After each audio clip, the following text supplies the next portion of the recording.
Well, Marvel, you've done it again.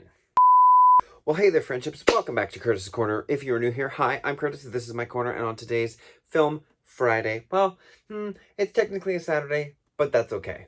I'm going to review the brand new film, the second last biggest blockbuster of the year, and that is none other than Marvel's and Sony's Spider-Man No Way Home.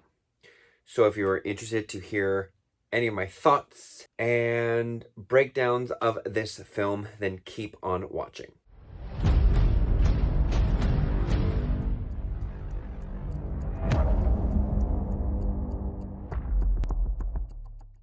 Spider-Man No Way Home.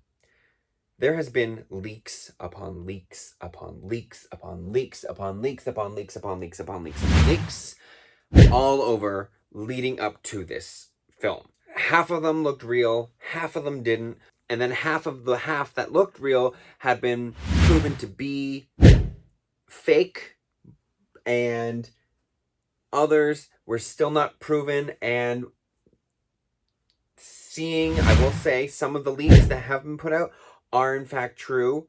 I'm not obviously going to point out which ones because I want this to be a spoiler-free review for all of you who do still want to go and see this. And with the new restrictions that are now coming in, it's going to be a while before everyone gets to go and see it. So I do want to keep it spoiler-free for all of you. But this film is probably, I would say, my second favorite MCU film of all time. And when I say second favorite, I mean it's like very close. I might look back and rewatch this one when I end up buying it. And then Endgame, which I am classifying as my favorite. And comparing the two together, because like Tom Holland did say, this is definitely like SpiderMan and Game, basically.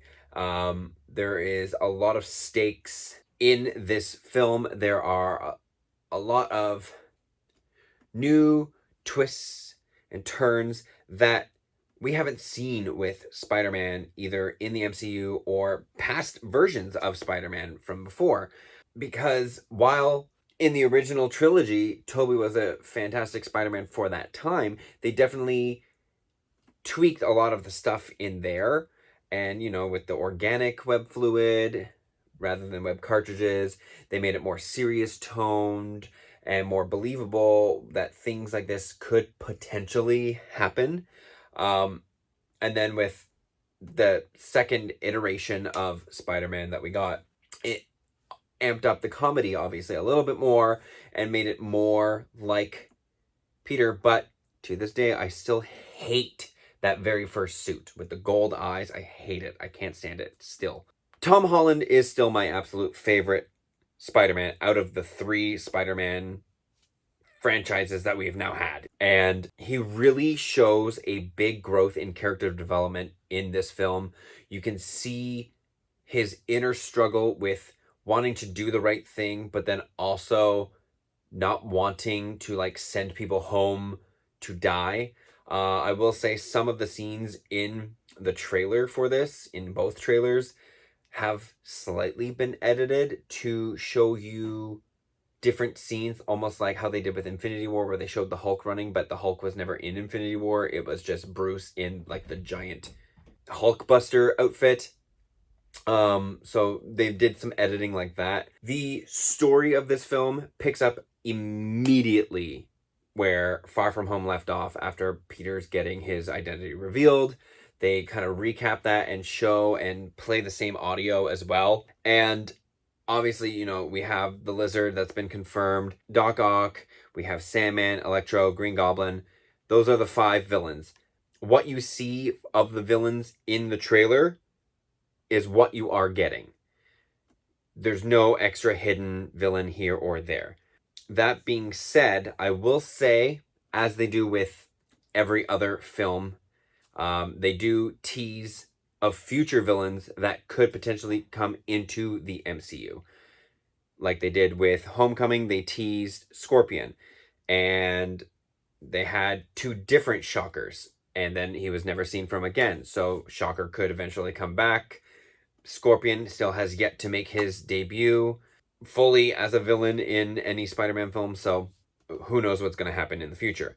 As of filming right now, Kevin Feige did announce that they are working on another Spider-Man film.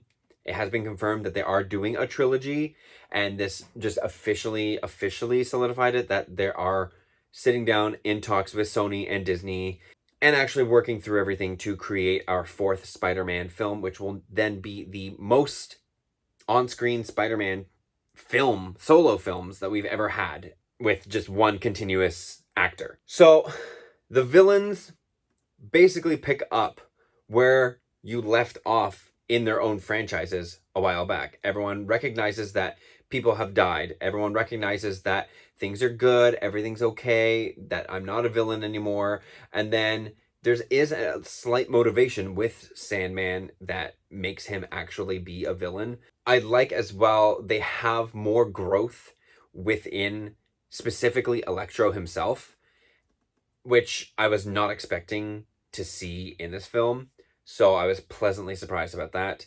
And just the growth with Peter himself, growing with Mary Jane and Ned, and then having to deal with the consequences of having his identity revealed. It's both struggling and humorous all at the same time. And just the support that is given to him, not only by his friends and his Aunt May as well, but also from Doctor Strange, who is willing to help. And it is apparent as to why he looked so strange in the trailers, because the trailer isn't going to explain everything, whereas in the film they actually show why he kind of seemed so willing to actually help him. And I liked their reasoning behind it. I thought it was very simple, but it worked. And as we all know, like in the past Spider-Man films, Green Goblin died because Peter jumped out of the way. Doc Ock died because he told Peter, no, I'll do this myself, whatever. Harry Osborn died.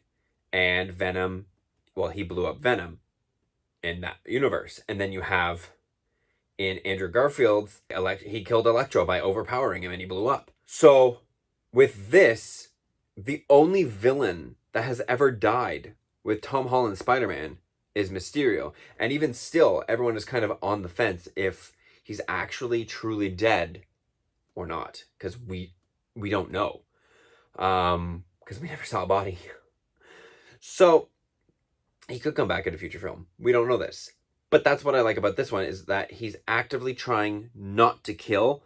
And there comes a point where Peter is going to face a dilemma in this film where he needs to kill the villains or let them leave. And because of the circumstances that happen in the film, he entrusts his friends to help him when the time comes. But then when that time actually comes is where the real inner struggle between him and himself, and like his friends and themselves, and then also with each other. And I like the whole dynamic of having to kind of talk it out, make a plan, and try and solidify something that's going to work for everybody.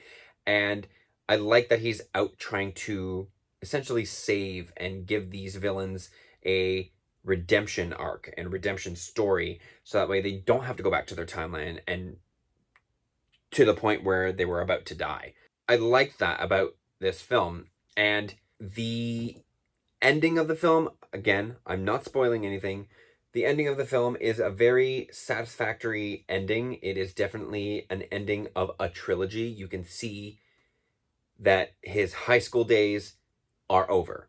There's no more high school for Peter. We spent 3 movies. Each movie was a different grade that he was in. He's now done, and he's now moving on to college.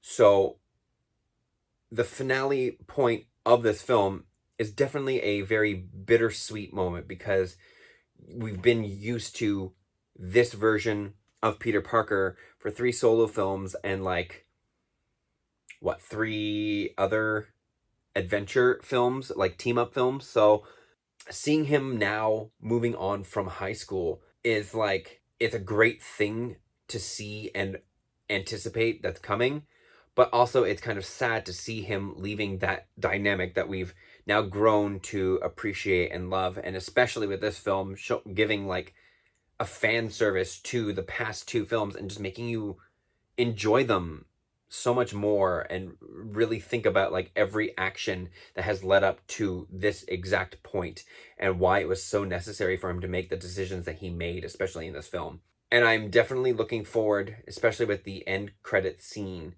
shows a fantastic direction that the next trilogy is going to go into. And the post-credit scene at the very end was a wonderful surprise, and I was extremely happy to see that. Action in this film was spot on. It was almost as if it was a mixture of Homecoming and the original Spider-Man and Spider-Man 2 action kind of combined. It was very much like the same kind of cinematography between Spider-Man, Spider-Man 2, and then Spider-Man Homecoming. All three of those films kind of melding together. The stylistic choices that they choose for the camera work and how they're doing the editing for all of the fight scenes. The bridge scene, the scaffolding around the Statue of Liberty, all of that is very well done and well orchestrated. The amount of costume changes that Peter has in this film, I loved every single suit that he wore. Although realizing that the black suit that he wears is just an inside out one, which everyone kind of already knew because we saw the pictures and with all the wires and everything. The fact that that's inside of his suit that has to be like touching him at all times, I feel like that would just be so uncomfortable and would drive me insane. But anyways, there are sad moments where you're probably going to cry. So if you're an easy crier, bring some tissues. And there are edge of your seat moments. You're going to be cheering, you're going to be laughing, and you're probably going to be angry at some points in time because that's how the film is making you feel.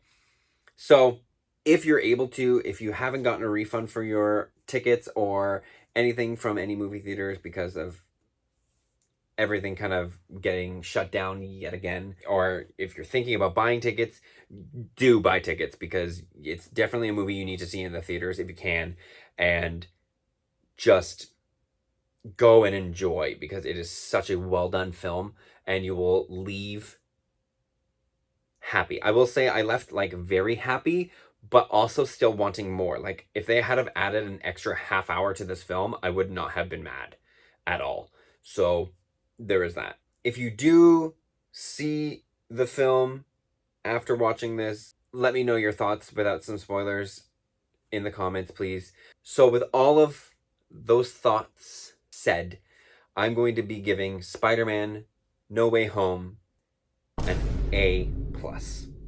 I can't even remember if I had an A+ on this channel. If I did, it would probably be Endgame. But I don't think... Actually, I don't think I reviewed Endgame on my channel. Infinity War I did. Anyways, beautifully done, well directed. If John Watts is not returning, then congratulations on the fantastic trilogy that you have made, John Watts, and I look forward to seeing what Sony, Disney, Marvel team up will create next in this next trilogy of Spider-Man films. I'm excited to know that Tom Holland is reprising his role and coming back again, and yeah, I hope you all see it, and if you have, again, I hope you all enjoyed it. Leave me comments down below letting me know what you thought, with no spoilers. If there is a spoiler, I am deleting them. And yeah, so if you enjoyed my review, make sure you give this video a like. Don't forget to subscribe to my channel because I put out weekly videos, and hit that notification bell so you know when I post a brand new video, because if you don't, how else are you going to know? You won't, so do it. I'm off to go and watch the finale of RuPaul's Drag Race, but I will be back on Monday with a review for the ColourPop Rudolph the Red-Nosed Reindeer collection. But until then, goodbye, friendships.